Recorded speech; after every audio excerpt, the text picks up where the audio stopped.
your host, Ann Kelly. Our guest today is Jeffrey Pitt. He's an artist and he's working in the mediums of acrylic painting as well as tattooing. Thanks for joining us today, Jeffrey. Thanks for having me. Appreciate it. And where are you today? I am in the office space of my lovely wife, Alexandra's home. And like I said, just had some dinner and here I am. I'm in your backyard now. Yes, we're all in my backyard. You're working as a tattoo artist, and then you also make these really amazing paintings as well. That's my opinion. What came first? Painting. I've always been an artist of sorts. You know, when I was a kid, I was the kid that was doing the drawing and the painting and the creative stuff.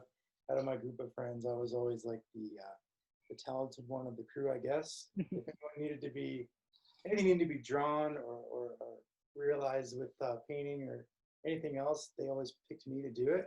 So I was always designing things and doing like t-shirt designs, flyer designs for my friends' bands. Had a pretty good art program in high school, actually. I was pretty fortunate. Actually had an advanced placement program in high school, which led to a scholarship to art school, which I did in Baltimore. So, you know, I've been in art school and been creative in that way my whole life. It wasn't until I was midway through my 20s when I kind of discovered tattooing. I had a few tattoos, but I became friends with tattooers at that time. So this would have been late 90s. And eventually that friendship lasted or ended up in an apprenticeship. And I've been a professional tattooer since 2001. So it's been 19 years. Always been creative, always been, you know, like I said, an artist of sorts, but the tattooing came later in life. The tattooing is my livelihood. I think when you're creative, you're just creative. That's something I've been giving a lot of thought to recently. Yeah. Once you really tune into it, it's, I mean, maybe there's some mediums you're more skilled at than others, but it's just kind of there. So, sure. I agree. And then you grew up on the East Coast, is that right? I did. I was born and raised in Baltimore, Maryland, and I went to art school there. And as soon as I finished school, I came out west. Well, about a year or two after, I came out west. And I had two friends that lived out here and just came through to visit them in the mid-90s. And then I was just kind of so enchanted by it. Good use of that word. It's an enchanting place. It is. And I came back and never left. I mean, I've come and gone quite a few times since I moved here the first time in the mid-90s. Mm-hmm. I moved to Santa Fe in the spring of 96. And I've come and gone a few times, but it's been my home base ever since. And where did you go to art school? I went to the Maryland Institute College of Art. It's also known as MICA. It's a really good school. It's an old school, really good painting school. And was that your focus in college, painting? Fine arts and illustration, yeah. I majored in fine art and illustration. So, okay, cool. Tattooing. Although I wonder if there's a tattoo course there now. I wouldn't be surprised. Right? Exploded, yeah. I mean, a lot of people, well, I mean, not necessarily a lot of people I went to art school with specifically, but I mean, there's a lot of amazing artists who've gone to art school that are now tattooing as a living. And it makes a lot of sense. It makes a lot of sense. And it's, you know, even as short a time as 15, 20 years ago, when I started tattooing, that was like the first generation of art school graduates that were becoming tattooers. You know, there was a few before then. We weren't the first, but likely if you got tattooed in, you know, say the 70s, 80s, it certainly wasn't by an art school graduate. It was more by like, you know, more of an outlaw biker type scene. You know what I mean? Yeah, yeah. Or you were maybe possibly a biker or a sailor or. Sure, yeah. I mean, there was some artists doing tattoos in the 70s and 80s, but very few. You know, kids are graduating from art school and becoming tattooers, which just did not happen 20 years ago. But so now it's a career option, which is kind of amazing. But it's kind of surprising too to me because I've sort of been around it for that long, you know. Yeah, I mean, there needs to be more ways for artists to make a living actually creating art. I mean, I don't know if when you were in art school, I also went to art school that was one of those things where it's not that I wasn't thinking about it at all when I was in art school, but it wasn't maybe until some point in my senior year where I really started thinking, what was I actually going to do with the degree? What was I going to do next year? Like most art school students, when I finished school, I started working in restaurants and you know, bars and whatever. You know, I would do freelance stuff here and there. You know, but I never got a job in graphics or anything like that. You know, I was more into the fine art scene, and so it was like maybe I'd have a little show, maybe I'd sell a painting or two, but I was working in kitchens and restaurants to make it. You know, until I discovered tattooing. So it was. I wasn't sure if I was going to have a career in art, to be honest. You know. I mean, I'm kind of glad at a certain point that when I did choose to go to art school that I just went and wasn't too hung up on what I was going to do about it, because I think it's that, I mean, not that no one should have a plan, but I think fear can keep us from doing what we want to do. So just being kind of young enough to just say, hey, I'm going to art school, and not be too hung up on what's happening later is a good thing. Where did you go to school? That's actually what brought me to Santa Fe. I went to the College of Santa Fe. That's right. And, so I arrived in 98 and never left. And there were no tattooing courses at the College of Santa Fe. Right. So tattooing has been great for me because it enables me to make a living creatively. You know? And it's really involves the skill set that I've always had, even as a kid, which was focusing on these like meticulous little handcrafted designs, which is basically what tattooing is. And so it was almost like it was almost felt like tattooing was made for me in my ability as a creative person. You know. Well, and you mentioned illustration as part of something you were studying in college. So, I mean, that's got to be, I would think, really helpful in tattooing. Absolutely. You know, and not to date myself, but when I was in art school, they were just starting with like the Adobe workshop, and they were just bringing in all the, you know, the computers and doing graphics and stuff. And I was really turned off by that. And, you know, I was into graphics and illustration, but I certainly wasn't into, you know, being like a graphic designer. You know, it just didn't excite me, even though I think I did have the skill set to do that. I didn't have the passion for it, but I did have that, you know, exposure to it. And I think mixed with like my fine art background with the really good art program I had in high school, just kind of blended and sort of, I don't know, I've always had that sort of illustrative aspect even to my paintings, you know, even to certainly to tattooing, because that's what tattooing is. It's illustration on skin. So it's done me well. It's served me well. So let's show a few paintings leading up into tattoos. All right. Give everybody an idea here. Let's see. So I love this painting. All right. Tell us about this painting. Well, along with painting and graphics, I love to take photographs, as most artists do. I don't think there's any creative artist or any painter that doesn't also enjoy taking photographs. So I collect, whenever I feel like I've taken a good photograph, you know, I collect it, I stash it away, and I do that constantly, and constantly taking photos, mainly with my iPhone, just because I always have it, and it's always in my pocket, much to my wife's dismay. Sometimes she's like, put away your phone, but you know, I'm constantly capturing these images, and I like to work from photographs, just because it's way more convenient, obviously. But this is a photo that I took in Truth of Consequences, New Mexico, I guess about 3 years ago. I just love this little motel. I think it's abandoned. I don't think it's in business anymore, but I'm not positive. But it's on this little side street off one of the main streets in Truth or Consequences, and it's just this great little piece of Americana that I managed to photograph. So when I photographed it, I knew I was going to paint it one day, and I think it took me a couple of years to finally get around to painting it, and that's how it came about. Do you know, if you don't know, photographer Steve Fitch, his work, he's been photographing different motels kind of off Route 66 and other places for the past 40 some years or so. So I'm going to text you a link to his work. I think you would just enjoy his work.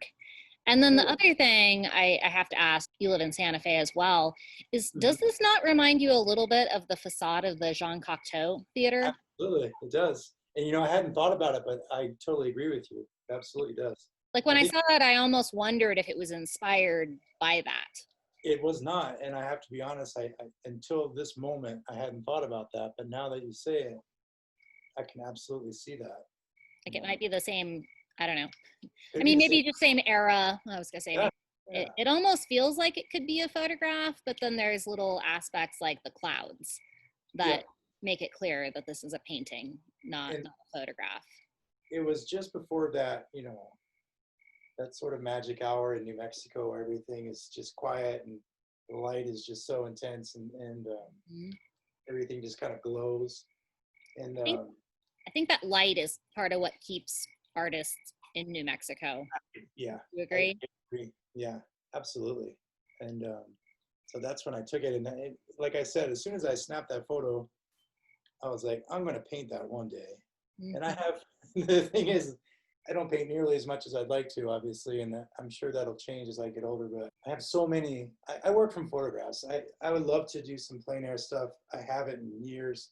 I haven't probably since soon, a little after college, but I enjoy landscapes, but I usually work from photographs just because of the convenience of it.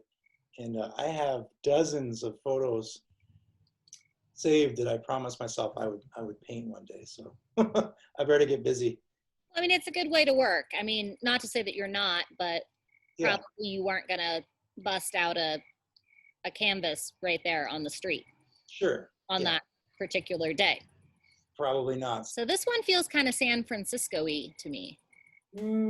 Actually, not even close, but the architecture may be similar. It's actually a historic street of homes in Baltimore, South Baltimore. Well, I've never been to Baltimore, so. Yeah, there's some really interesting colonial type architecture there. We refer to them as row homes, but they exist all over the East Coast, but Baltimore has sort of its own sort of admiration and love for these row homes. I pretty much grew up in them, although I wasn't raised in one. All my family lived in these little row. This is actually a detail from a painting I did of a row of a street of row homes in South Baltimore. Again, from a photo that I took years prior, and I think I said to myself the same thing, that I'm going to paint that one day, and I did. So the painting itself is just kind of a skewed angle of the street with a lot of the more historic streets, the ones that are kept up pretty well. They all have these different colored facades. They're usually painted brick. So this one had like, you know, it was like a row of 10 homes maybe, and they were all painted differently. Really cool photo. But this is just a detail from the painting of that photo. So I don't know. I'm kind of attracted to cityscapes for some reason. I do like to paint figurative stuff, and you know, one of the paintings I included was a painting of our dog. You know, I like to paint structures and some landscapes. This was just a quick quarantine study painting of Lila, which originally was inspired from a photograph, but I did most of that honestly from just from painting from life, because she was laying on this blanket. The original photograph was a little bit different position. Her ears were in a different position, so I sort of borrowed from the photograph, but I sort of finished it from a life study of her. It's a small painting, just like a 9x12. Well, I know this dog, and it looks just like the dog. So it's kind of hard not to get a likeness of her. She's almost like a cartoon, a living cartoon. So really, photo kind of, I mean, I wouldn't really call it photorealistic painting because no, you can see the brush strokes, but I mean, it's still a very realistic depiction of the dog. sure. So Yeah, I mean, as a painter, I'm certainly more attracted to, I guess, what we would call impressionism, but Mhm. you know, somewhere in the middle, I guess. You know, I do enjoy a good realistic still life, that's for sure. But I do like to see some nice brush strokes in there. I'm not Yeah. 100% like chasing that realism, but I like to see a little bit of movement with the paint, you know. So And you see that in, well, of the three paintings we're looking at, you see that in all of those paintings, whether it be a building or mhm. your dog. So, I mean, you're definitely seeing a style. I like definitely like to build up the paint. I usually work with brushes, but I'll do some palette knife stuff in there to sort of build up that texture. And have you Sometimes. always worked in acrylic as far as painting goes? No, and again, it's been that transition over the years has just been from convenience, you know, like living in little apartments in Santa Fe and not wanting to like smell up the place or Right. have Yeah. fumes in the house and not Mill really. takes forever to dry Yeah, and it's it's forever to dry. I mean, there's a lot of toxic. um, yeah, oil painting is way more toxic, but there's a lot of pros to oil painting, which is hard to achieve with acrylic. Hmm. It's a lot easier with oil, but again, it's just a matter of convenience. It's always been way easier for me to sort of be able to produce some little acrylic paintings and not make too much of a mess and too much of a, you know. So Yeah. that really was the reason that I transitioned from all through college and high school even. I always worked with oils. In fact, it's been years since I worked in oils. Maybe I should revisit that. I mean, And I remember, I mean, when I was at the College of Santa Fe, they had actually eliminated a lot of the oil painting classes Mhm. just because they were worried about the toxicity. Yeah. And it is kind of actually this interesting. So I've been geeking out on random historical information since I started the show. So I looked this up before our conversation, and oil painting actually dates all the way back to the 7th century AD, whereas acrylic paint didn't really become commonly available on the market until the 50s. Wow.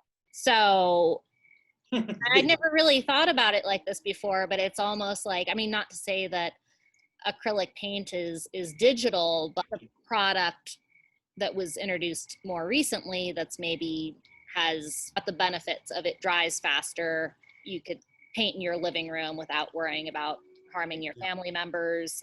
Yeah, I mean that's really where I'm at with it. It's just a matter of, I mean, I love oil. I love the way they smell. I love the feeling of the different texture of the paint and that you never quite get that same finish. I don't feel with acrylics that you can with oil, and just more challenging. Blending colors is more difficult with acrylic. Um, Well, because I've it dries so quickly. tried so fast. Yeah, you really have to be on top of it if you're trying to, especially if you're like trying to produce like realistic paintings. Mm-hmm. You really have to. It's a whole new learning process, I think, because it dries so fast. So Yeah.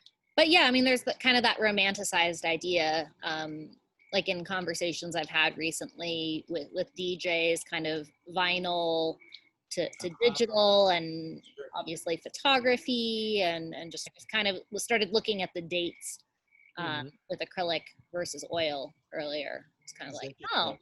oh, that's interesting. Right? I never even thought about it. Yeah. Oil painting is ancient. It's crazy. Well, and that's the other thing, interesting thing I've been thinking about a lot too recently is just most of the creative things we engage in these days, whether it be music, art making, whatever, it most of them date back as far as humans do for the Like, most part, which I mean, I guess shouldn't be surprising, but when you start sure. looking at the history of certain things, it's like, huh. You know what else absolutely does is tattooing. Yeah. So speaking of, uh, Yeah. Oh, there we go. one of your tattoos. Yes. So that is that a Luna moth? Or That is that's a very good guess. And I actually thought the same thing as, as I was Atlas? It's an atlas moth, Ah, and it's I don't know if you know much about atlas moths, but they're huge. they are huge. They're the biggest moth, I think, in the world. Pretty certain about that. And supposedly they live less than a week, which I find Wow. hard to believe. But they have this amazing feature where the tips of their upper wings mimic the heads of snakes. What? Yeah, and if you look at images of them, if you look at an actual photograph of an atlas moth, Mm-hmm. the tips of their wings look a lot like snake heads, and that deters birds from eating them and attacking them, which is amazing. Within So the week that they're alive. yeah, they actually supposedly their predators actually feel that they're snakes because they have this built-in, I guess, camouflage, or I don't know what the word would be for when one animal mimics another, but it's pretty amazing. Like nature is pretty awesome. So good example of that. So this is just an outline of a pretty big piece, as you can see. Mm-hmm. One of my coworkers and good friend of mine, Sarah Purnell, who's actually another tattooer in town, Mm-hmm. and she has been wanting to get this depiction of an atlas moth where the wings are actually morphing into actual snake heads. I love that. I actually didn't even notice the snake head there Yeah, on the right. And if you, a lot of times when I especially on Instagram and stuff, when I photograph or I take little videos of my tattoos, because a lot of them you can't capture the whole image from a still shot. So if you go into my Instagram, you'll see a video of this, and you'll see both sides of it, and the other side is turning into a snake too, and it's pretty cool. It was a really fun piece. As you can see, it's not done. This is just the outline. sure. I wanted to include it because it's probably one of the most recent tattoos I've done, and it's so cool. Yeah, we just outlined it, I think, not even a week ago, 5-6 days ago. So yeah, so that's the outline, and what we'll do is we'll add quite a bit of black shading and a little bit of color, not too much. Mm-hmm. But it's going to be a pretty awesome piece. I think that's got to be a painful area. I can't Yeah, help but think about that. it's definitely, well, first off, all tattoos hurt. I mean, there's no tattoo that's not really annoying to get, but certainly ones on the front of your torso are notoriously the worst. Just because places where one might actually be ticklish, or it's just a really sensitive spot. So stomach, Yeah. sternum, ribs, all that areas is the worst. Most people would agree. Oh, how about this one? That one was a little adaptation of this, I believe it's an Indonesian mask. And she wanted to include these poppy flowers because I think she's from California, Mm-hmm. and the sunflower at the top. So we basically took an image of, or an actual photograph of this, I think it's Indonesia where these masks are. I don't know much about the masks. I've seen them quite a bit, but I just thought it was an interesting piece. Another one I've done recently, and sort of incorporated. This one is she just wanted line work, which is kind of like a new phenomenon in tattooing, where it's like less is more nowadays. Like most people aren't getting like these full color pieces so much anymore. It's just about the line work, and we do a lot of like stippling tattoos nowadays, what we call dot work, and it's more about just the pattern and the lines, more so than like shading and color. We did a little bit of mandala motif, which is very popular nowadays in there, and sort of How a, much of this was a collaboration between you and the client? I mean, that kind of goes back and forth where, I mean, I suppose sometimes people walk in and they're like, I want exactly this thing here, or you get a little of everything. we do. You're absolutely right. It's all over the place. Mainly what people do is well, nowadays anyway, I've been tattooing for 19 years. Nowadays, what people do is they come in with pretty much what they want nailed down. Mm-hmm. but they usually have us tweak it a little bit to sort of put our own little stamp on it or their own little stamp on it. But like you said, it's always a collaboration. I mean, tattooing by nature is a collaboration. There's a lot of, you know, you sort of have to hand over the trust at some point, but it's always a collaboration. So, Yeah. but yeah, I mean, it's very rare that someone comes in and they're like, this is what I want. Don't change it. Don't do anything to it. I mean, it does happen, but it's pretty rare. Most people, they want the tattooer to have a little bit of expression and creativity, because that's all the fun in tattooing. You know, you don't want to take the fun out of it. So, And maybe you don't want the tattoo that's on Instagram 3,000 times exactly. over. And then Instagram, I mean, that's just changed tattooing in a huge way, hasn't it? Absolutely. Instagram, all of it. Instagram, Facebook, Pinterest will always have the sort of purist client that doesn't go on Pinterest and doesn't Google search what they want first, and they sort of want to just kind of generate this image or this design themselves, or with me, or like a collaboration, like you said. We'll always have that too, but like everything else, this generation, with the social media and everything, it's sort of like accelerated everything and just sort of like dumbed things down. So the whole process of getting tattooed has changed big time. So yeah, absolutely. In a lot of ways, it's made my job easier, so I won't complain there. But also in a lot of ways, it's it's sort of siphoned a little bit of the creativity process out of it. I mean, at the end of the day, it's me that's putting the image on someone's skin, so it's ultimately up to me to keep the creativity there. But anyway, yeah, it's definitely changed quite a bit.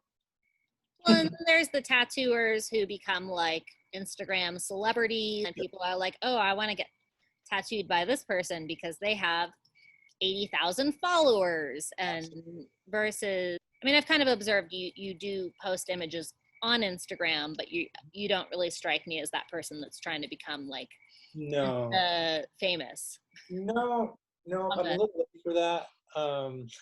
Like I said, I've been at this for quite some time. I mean, I definitely use Instagram more of my portfolio. Like if you were to come in to see me for a tattoo 10 years ago, chances are we would have met for the first time when you walked in the shop. I would have handed you a book of printed photographs of my work to look at. Nowadays, by the time you make it into the shop, you've already scheduled the appointment. We've already communicated on Instagram. You've already probably found me on Instagram, or maybe your friend got tattooed by me or whatever. But usually that's how that's how new clients find me in the first place, is through Instagram. And then we'll message each other, communicate, schedule. Everything is done before I even meet the person nowadays, which is so different than when I started.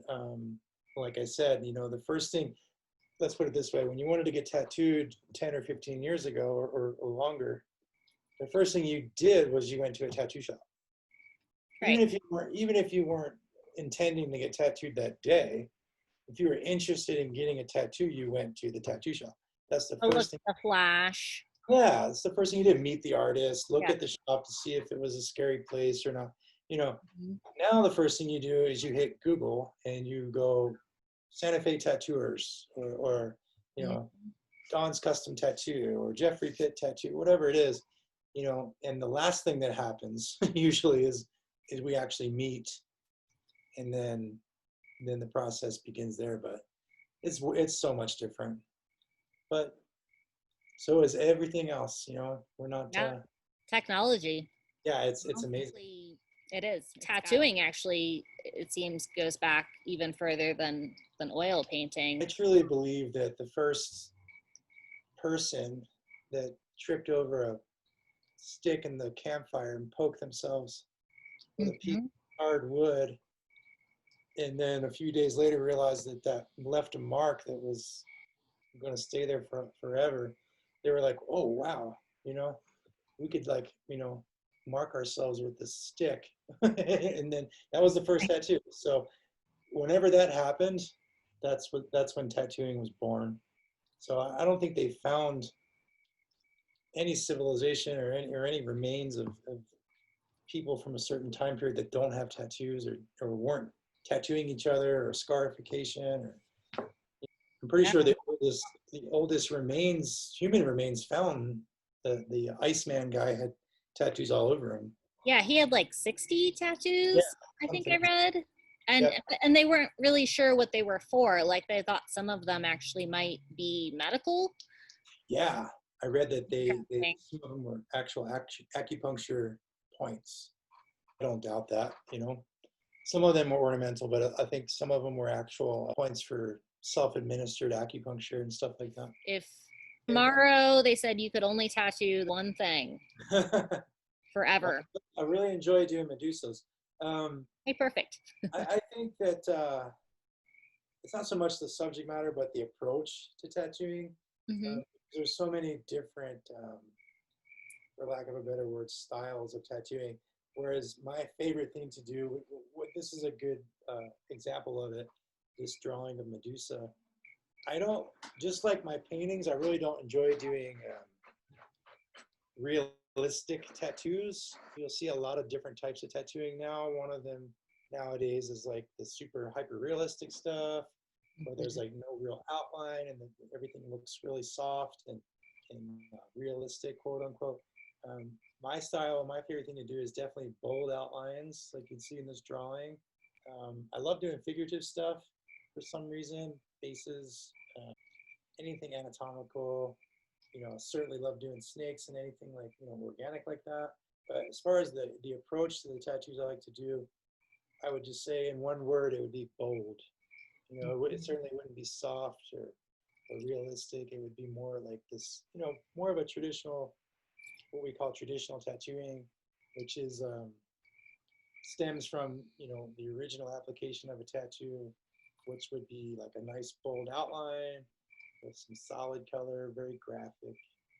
You know, tattoos originally were meant to last. You know, that's why they were done so crudely, drawn really crudely and simple, and they were done really with bold outlines because they were meant to last. You know, because they do last, and they last a little bit longer than you will. Some last a little better though. Yeah. Yeah, exactly. And you know, tattooing, like everything, has come a long way in the craft, you know, application side of it. But as far as what I love to do is sort of like an homage to that, the basics of tattooing, and then kind of like push to sort of a modern edge of what's possible. But I certainly do not enjoy doing like you know, I work with other tattooers and we all sort of have our own things that we like to do. Like if someone comes in and asks for like a realistic portrait, am I able to do something like that? I am. I don't enjoy it, so I'll probably pass that on to Dawn, who really does enjoy it. Or stuff like realistic flowers or roses or realistic. That I usually don't do those tattoos. I usually pass them on to my coworkers that enjoy that stuff. I usually do more bold, bold stuff like this image here. Well, and that is one of the cool elements of Instagram is that you can actually, as someone that's looking to get tattooed, do that research. Sure, So, absolutely, okay, this guy's known for this thing, not like I'm absolutely. just gonna walk into a shop and be like, hey, do you want to do a watercolor tattoo of a, Yeah, you know, and you're like going, okay, I could, but like it's gonna yeah, last forever. So do you want somebody to totally. make it up or hope that they tell their colleague, hey, I've got the tattoo for you? Right. I'm kind of glad that you have this image up here because, you know, talking about technology and everything, if you look at this image, you'll see that this is basically what we call a stencil, which is like if someone said, I want this Medusa tattoo, this is the stencil that I would work up and show them before Mm-hmm. we actually do the tattoo. So, you know, I'm what you would call old school in my approach to stencil making and the whole tattoo process because I'm one of the few tattooers it actually still uses pencil and paper to make my stencils. I mean, a lot of the younger tattooers, I would say anyone 30 and younger, of course, are of course using iPads, you know. So Right. they look at me with my little pencil and my eraser and they're like, what are you doing? Like, what You're is so that? analog. Yeah, right. It's totally, but I don't, there's something so familiar to that with me. I don't think I could ever make that change, even though it's at this point kind of ridiculous not to. Like, it would save me so much time and so much, you know, energy just working up my preliminaries and my stencils with an iPad. But I just can't let go of the, you know, just the smell of the graphite and the, you know, my hands are all like black and from smearing the pencil lead on the paper. Like I'm just like, I'm all about that. And I also collect all of my handmade stencils. I have thousands of them. And I've actually recently been analoging them and putting them in books from the past, certainly from the past 15 years. So like this image here, I have literally, I had to have at least 2,000 of them. They're all different, every possible conceivable design that you could possibly imagine. So it's really, really cool. I have this whole library of these handmade stencils. So. Well, I love that you bring that up because that's one of my favorite questions to ask people is what they collect. Mm-hmm. I found actually a lot of people I've asked what they collect. Mm-hmm. They think of things that they didn't even realize that they collect. So, I mean, A, I love the idea of you collecting all the stencils. Mm-hmm. And B, as someone that might, you know, is potentially coming in to get tattooed, I don't know, maybe I'm old school too, but I would prefer to see my artist drawing with a pencil than on an iPad. I don't know why. Even though, I mean, so photography is my background, so I always revert to that. And it's like, well, there's a lot of advantages to digital photography, not having to buy the film. You can take as many pictures as you want. Mm-hmm. Your iPhone's a great phone, blah, blah, blah. There's just still something to the actual drawing on paper instead of drawing on an iPad. Reading an actual book versus having a Kindle. I don't know. There's just something physical to that. Tangible. Yeah, it's you know, it's handmade, and that's you know, that's I love that you collect all of those things, and I think there might be a show on collecting coming up at some point because I found a few people that have some wild collections, and I think we might have to go through them. Well, I have if you're down. I have one to show you if you're interested, for sure. In fact, I have been talking to, I have a friend that runs a gallery in town that I've shown a few paintings and mostly like tattoo oriented stuff, images. But I really want to do a show. There's a lot of really good tattooers in New Mexico. I really want to do a show of those tattooers and their stencils, rather because we've had tattoo artist shows where we have paintings and we actually show photographs of our tattoos, but there's something really creative and raw in this stencil making process, and they're beautiful. They're beautiful, and they're so like energetic because they're mainly just sketches. And I want to do a show of just stencils. I'm trying to get that to happen. I think it'd be really cool. Yeah, no, I would love that. There's this creative aspect about it that you can't really fake. Mm-hmm. There's certainly brilliant painters and amazing artists that are also amazing tattooers. And there's some really good tattooers that don't paint and they don't really make paintings or photographs or anything except tattoos. So, you know, there's everything in between. But as far as like all the really, you know, talented tattooers that I admire are also just amazing artists, really first and foremost. And it just happened, you know, that they fell into the world of tattooing. It kind of grabs you, you know, like honestly, when I started tattooing halfway through my apprenticeship, I wasn't really like you know, I wasn't sure if I wanted to wear that, or to have that title, like, you know, tattoo guy or tattoo artist or whatever you want to call it. But Mm-hmm. after sort of getting involved in it and making tattoos for a while, it's really sort of like, it sort of grabs you. It's really like no other medium, you know. It's just so unusual. I mean, even after tattooing for as long as I have, you know, there's always a day of the week where I'm like, you know, I sort of get in that flow, that zone that all artists get into at some point during the process. And I always get to this point, even to this day, where I'm like, this is so strange. Like, this is such a bizarre way to make a living, you know.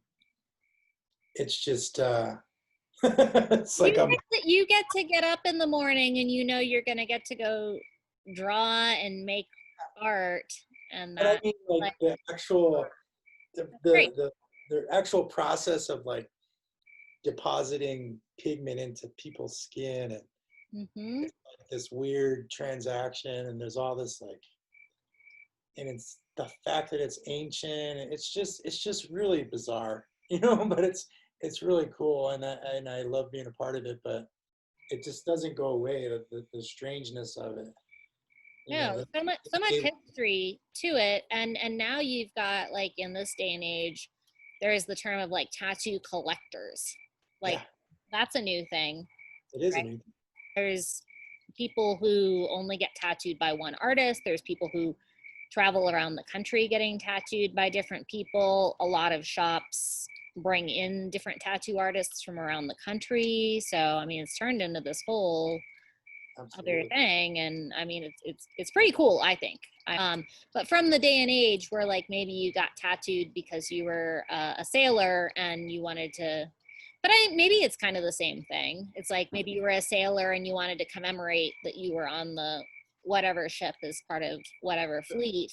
For me, anyways, everything, all of the tattoos that I have are personal to me in some way, and I mean, I want to believe most people are getting tattoos for that reason. I'm sure there's people who just get tattoos to get tattoos, but You're we're all right. different. Across the board, there's, you know, there's people that need absolutely no reason to get a tattoo. They just want they want that you know, like I said, that transaction. They just want to. It's like going to the mall and getting, you know, a new pair of shoes or something.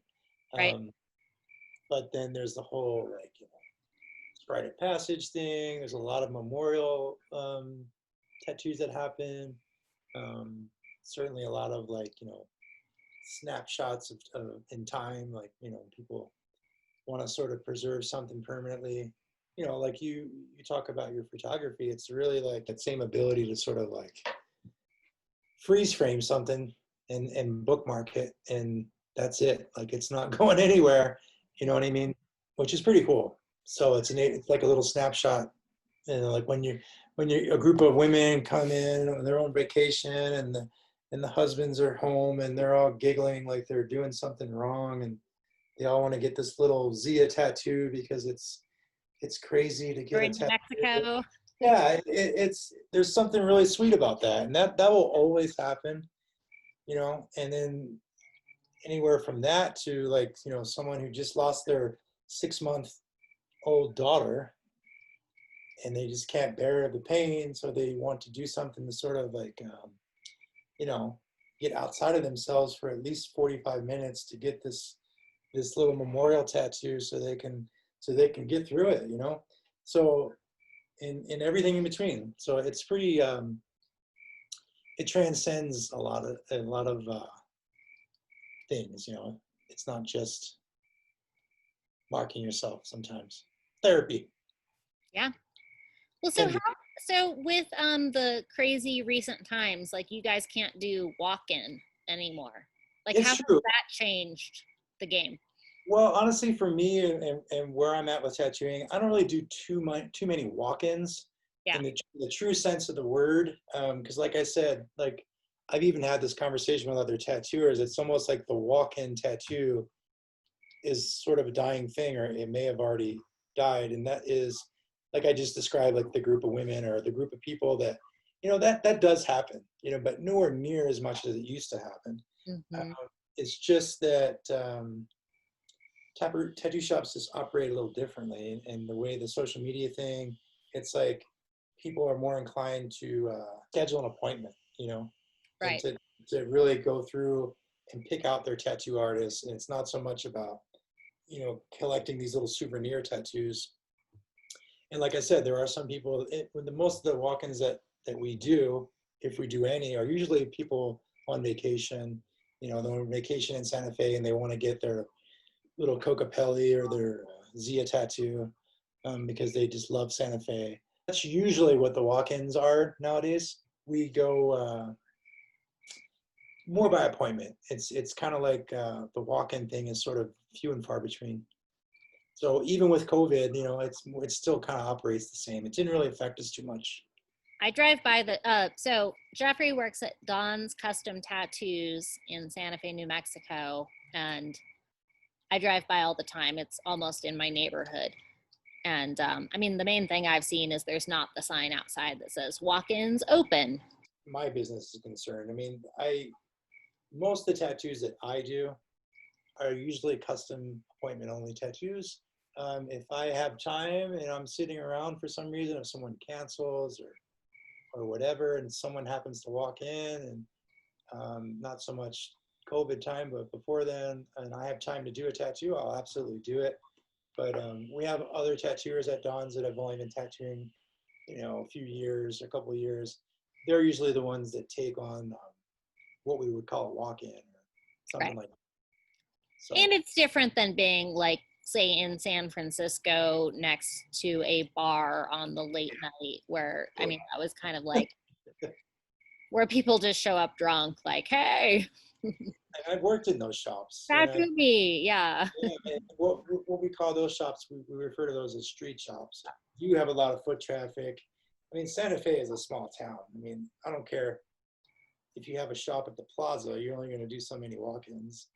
So, but in a town like, San Francisco, if you're in a busy district, then you're going to be, I worked at a shop in DC where my hours were, I would go in at 3 p.m. and work until 1 a.m. It was right in Adams Morgan, and it was slammed busy the entire time. But it was also, it was a whole different type of clientele. You're talking about people, like you said, who've had a few drinks and they're like, oh my God, let's get a tattoo or whatever. And, it's a whole different ball game. It's not like this creative, collaborative transaction. It's more of just like, oh my God, let's get a tattoo. It's a dare is what it is. Right. After a few drinks, it's like, let's go do this crazy thing, I'm glad we pulled up this. So this is some more illustrative type stuff that I do. And this obviously is tattoo related. Yeah, so for those who don't live in Santa Fe, if you live in Santa Fe, you know exactly what this is, but if you don't, you might not. So you want to talk about that? Absolutely. I mean, this is, I'm glad this came up. I forgot I included this because I actually just did, this is an original design of mine based on, obviously, Zozobra.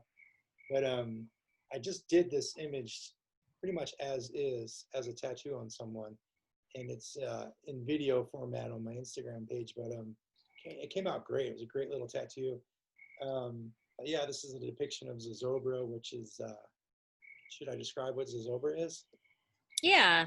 For those who don't know, gosh, that's a whole other interview. I know that guy too, but I mean, it's this crazy event that happens or has happened for the past 90 some years. Yeah, going on 90 something. Where annually we burn this huge 50-foot tall animated puppet, I guess you'd call it. Mm-hmm. And, that represents, they call him Old Man Gloom, and represents your year's frustrations and despair and gloom and all that. So at the end of each year, what happens, at the end of the summer, so at the end of each summer, Mm-hmm. the whole entire town typically would gather around publicly and watch this huge animated growling puppet burn, as they all chant burn him. It's pretty And we literally burn him.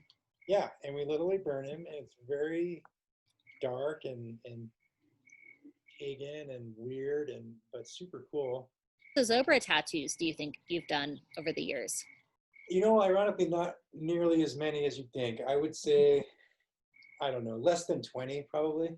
Yeah. So, but certainly a dozen for sure. And because usually a Zozobra tattoo would have to be pretty sizable. You know, we couldn't do like a really small tattoo to depict Zozobra like you could, like, say, like a Zia or a coyote or something where you could do really tiny. So I think that's probably why. But I just did this image of it, which came out really cool.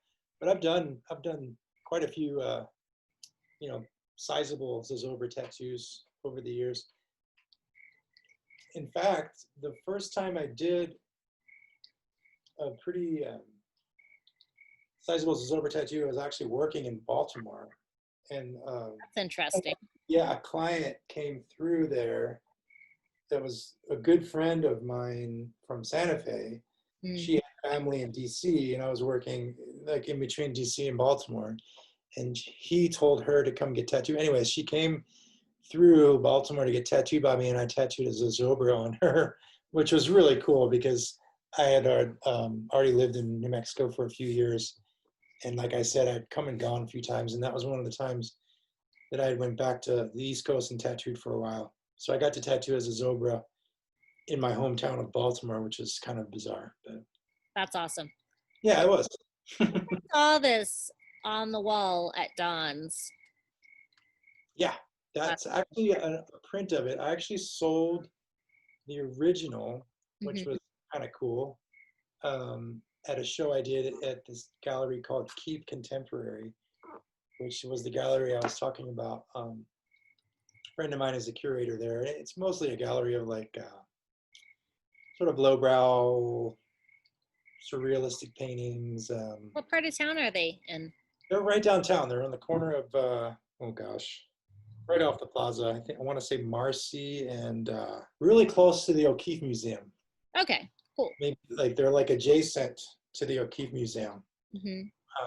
So whatever that cross street is, but it's a nice gallery. They show a lot of surrealistic stuff you'd see in like Juxtapose magazine, that kind of stuff. Whatever you want to categorize that as. Modern surrealism, I guess you'd say. But they did a couple shows of local tattooers, and we all put up you know, some tattoo inspired paintings. This was actually a watercolor I did a couple of years back, and the original sold, which was cool because it sold for a little bit of money, which I was excited about. So that's cool.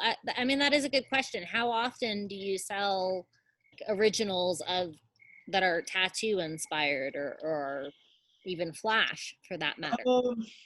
I mean, not that often. Every year, like, there's usually an annual convention that happens in Albuquerque. Obviously, like everything else this year, it was canceled. But every year around that time, I'll produce something what I think would be sort of crafty and kitschy that might sell. But what I'll do usually is make a bunch of prints of it and sell the prints and try to keep my hands on the original. But for this specific painting of the Zozobra, it was kind of the opposite. I didn't sell too many of the prints, which was kind of surprising. I thought they were going to sell like crazy. I think I sold maybe 20 of the prints. That's not bad. It's not bad, no. Yeah. And but I did sell the original. Anyway, this is a cool little tattoo I made not too long ago. Kind of interesting. This is like, again, I was talking about that sort of minimalist approach to tattooing now that's really popular, which is basically just like, I like to refer to it as almost like a block print style, like simple lines and what we call stippling or dot work in this case. It's kind of hard to get the knack of it, but it's really fun to do. I enjoy it. So that's another interesting aspect of Instagram and tattooing. At one point, like if you lived in DC, for example, maybe there's like a style going around. Trends, or if you lived in Japan, there's a style there. Now everything's everywhere. You're not like, I live in Santa Fe, so I get this type of tattoo. Like, Exactly. And you're absolutely right. And you know, years ago when I worked on the East Coast, I did much more like traditional stuff, like, you know, I don't know if you're familiar with like Sailor Jerry, American style tattooing. yeah, I did yeah, a lot more of that. And when I lived in Santa Fe tattooing, it was much more of like, you know, you just showed that Ganesh half sleeve piece I did. It was much more like sort of like, yeah. We'll go back to that. you know, New Age inspired stuff, a lot of Hindu art, you know, certainly stuff like this. This would take place much more in Santa Fe than it would for me back east. When I learned how to tattoo, which was, you know, 19 years ago, there was only 3 shops in Santa Fe. We were the best shop. I mean, there's no other way to put it. You know, if you wanted to get tattooed, you can go to any of those 3 shops. If you wanted to get a nice tattoo, you came to our shop.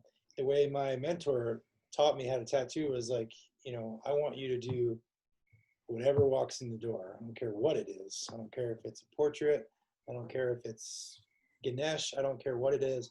You're doing it, and you're going to do it the best you can, and you're going to learn how to tattoo everything. So that's the school of thought that I came from, which I'm glad was the case, because it enabled me to sort of, you know, figure out what I liked and what I didn't like. And then it also got me pretty proficient, you know, more or less about, you know, about all styles of tattooing and all applications of tattooing.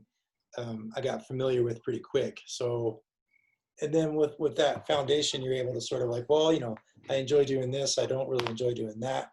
Being in this industry as long as I have, it sort of affords you that decision making where you can be like, well, I don't have to do everything that comes in the door. I can give this tattoo to my coworker, or you know, shuffle things around.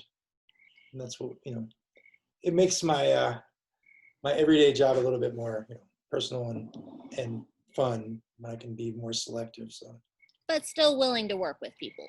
absolutely. I mean, it's actually pretty rare that I tell somebody, you know, I'm not the guy for you. I'm not, you know, it does happen. Yeah. I It's mean, if pretty it's that rare that, off, then maybe you're yeah, like, no, that's, yeah. especially because now, like I said, most people have sort of decided that they want, for whatever reason, they want me to do the tattoo, whether they saw their friend's tattoo or they saw my Instagram or whatever it is. So of course I try to make, you know, I try to make that client happy and try to work with them.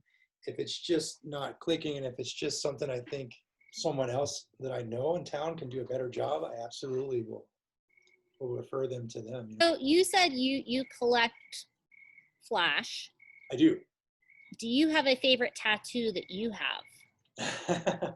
Well, of Is course that I a do. crazy question? Of course I do. I have a lot of tattoos that I really like. I actually tattooed my wedding proposal That is a great tattoo. on myself. I don't know if you know the story. I think you do. I do. Yeah. Um, I love so the story. I think that I'll just go ahead and tell it. You know, I recently asked Alex to marry me. I guess it was about a little over a year ago. Even though I called her my wife, we're not quite there yet because of COVID.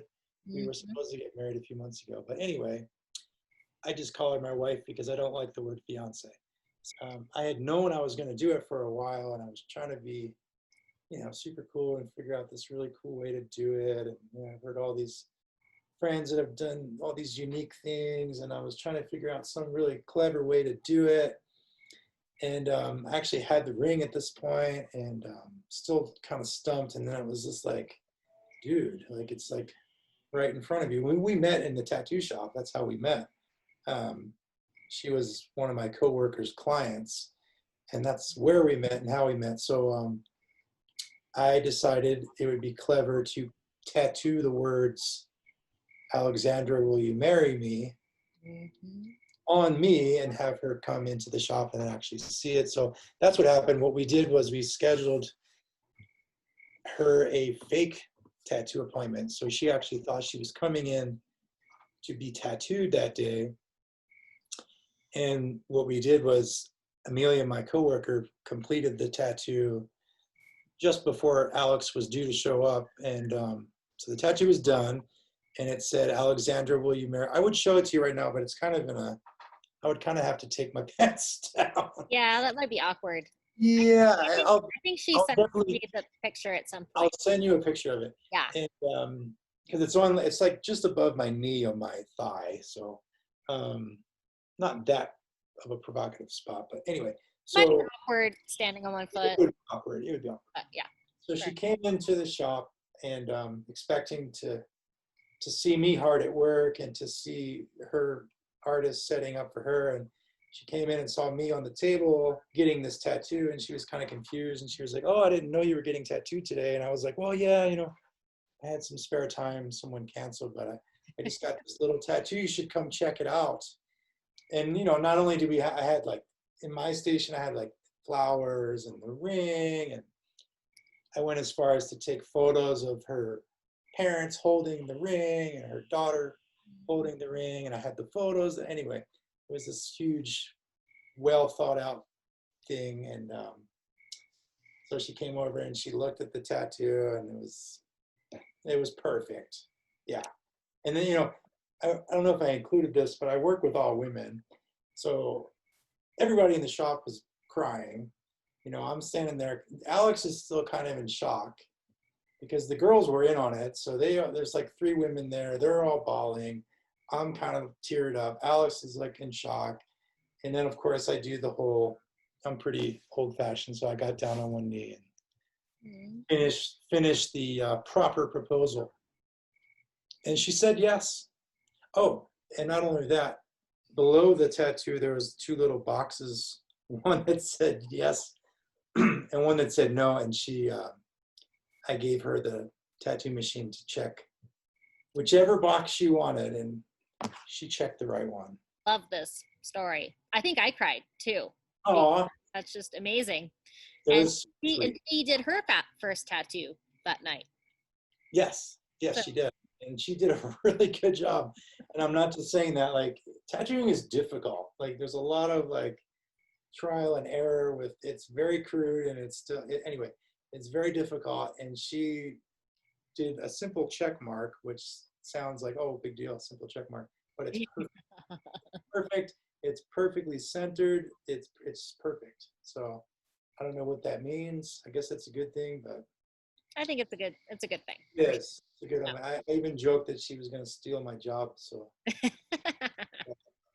it was just her way of saying, I can do what you can do. So or she didn't want to hurt you. Yeah, maybe that was it. I mean, that's a lot of trust there. You're like, hi, so I want to spend the rest of my life with you, and also right?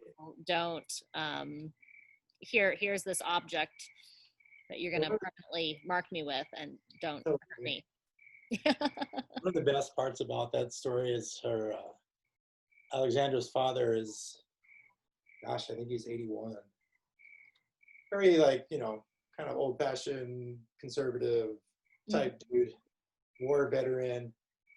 Not super fond of what I do for a living, but he respects me because I'm a good guy and I treat his daughter well. But I'm sure he probably wishes I did something else for a living.